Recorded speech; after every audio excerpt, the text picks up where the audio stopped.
hello. Eto na, i-deliver na ang ating dalawang balikbayan box.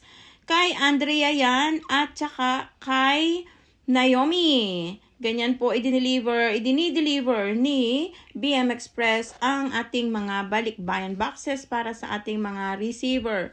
Masyadong malayo po ang nilakad ni BM Express papunta sa bahay ni Naomi.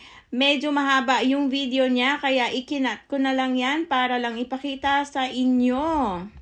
Nang sa ganun ay magkaroon kayo ng inspirasyon. Ayan, para ipagpatuloy ang pagsuporta kay Bagaheng Australia.